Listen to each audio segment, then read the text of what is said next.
Il existe un choix fondamental que nous faisons presque tous, souvent sans en avoir conscience.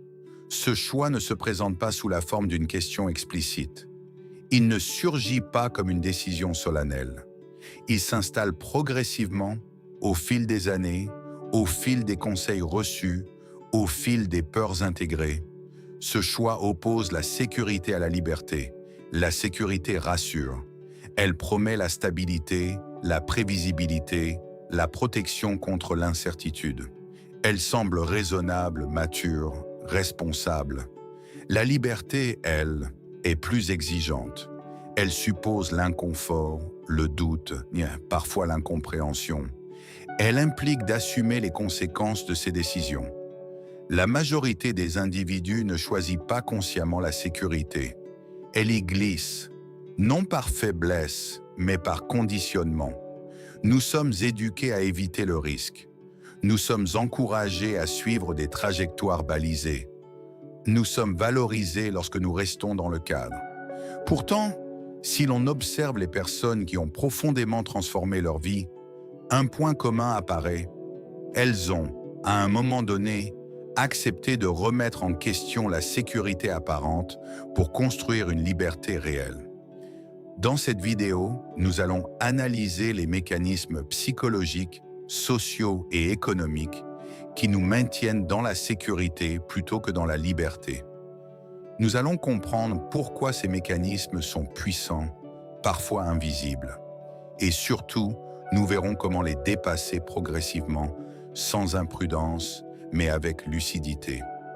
Reste jusqu'à la fin, car la conclusion ne sera pas une simple exhortation à oser. Elle proposera des actions concrètes, applicables dès aujourd'hui, pour passer d'une sécurité subie à une liberté construite. Chapitre 1. Les mécanismes psychologiques, la peur, l'aversion au risque et l'illusion du contrôle. Le premier verrou est intérieur.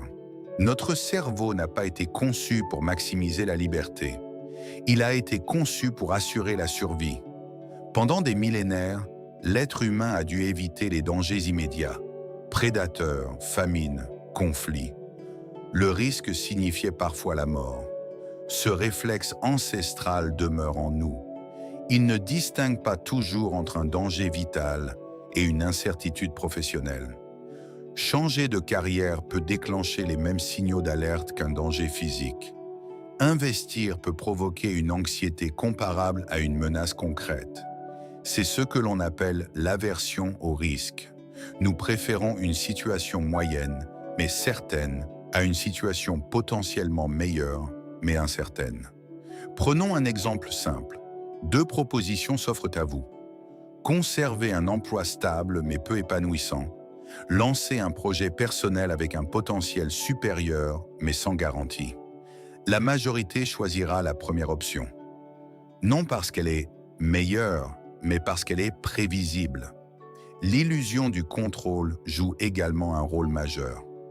Nous croyons maîtriser une situation simplement parce qu'elle est familière. Or, la familiarité n'est pas la sécurité. Un système stable peut s'effondrer.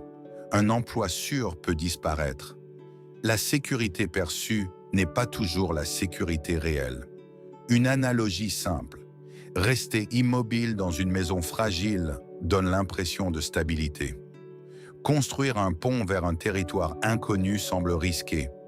Mais si la maison est condamnée à se fissurer, l'immobilité devient le plus grand danger. Le véritable enjeu n'est pas d'éliminer la peur. Il est de comprendre qu'elle ne doit pas décider seule. La liberté commence lorsque la conscience prend le pas sur le réflexe. Chapitre 2. Les mécanismes sociaux. La pression invisible du conformisme. Aucun individu n'évolue seul. Nos choix sont influencés par notre environnement, nos proches, nos références culturelles. La société valorise la stabilité. Elle rassure ceux qui suivent le chemin établi. Études, emploi, crédit, retraite. Ce modèle n'est pas intrinsèquement mauvais.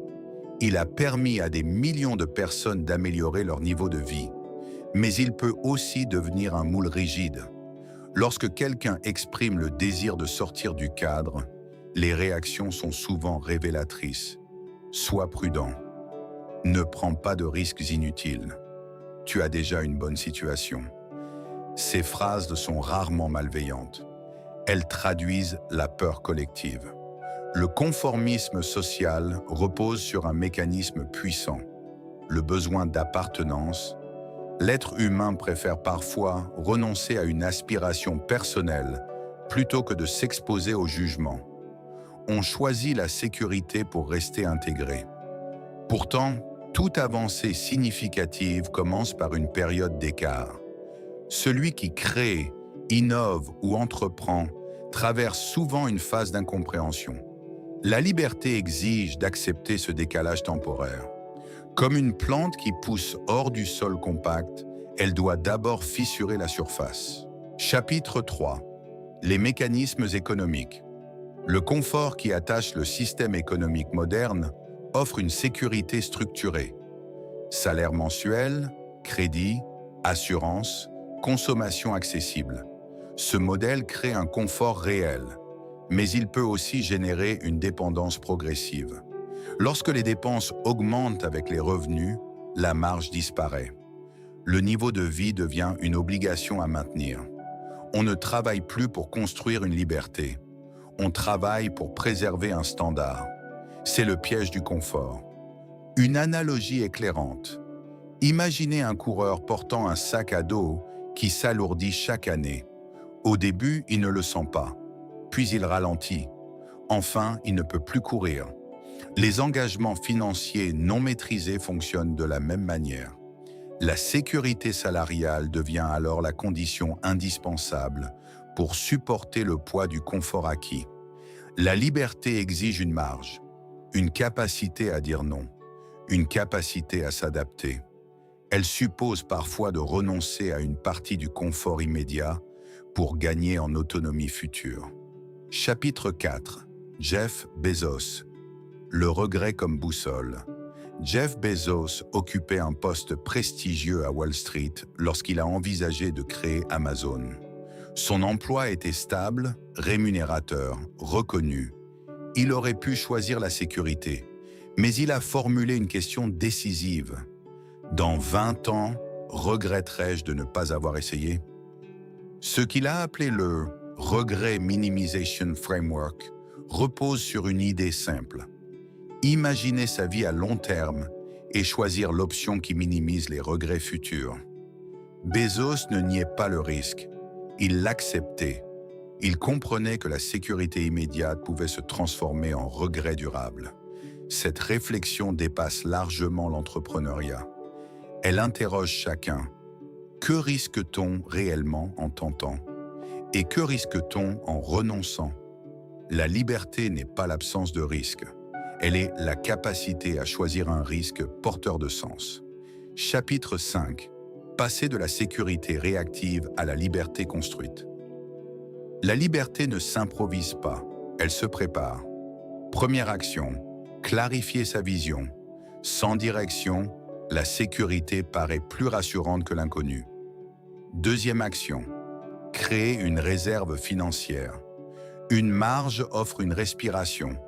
Troisième action, investir dans des compétences transférables. La compétence est une forme de sécurité mobile. Quatrième action, s'exposer progressivement à l'incertitude.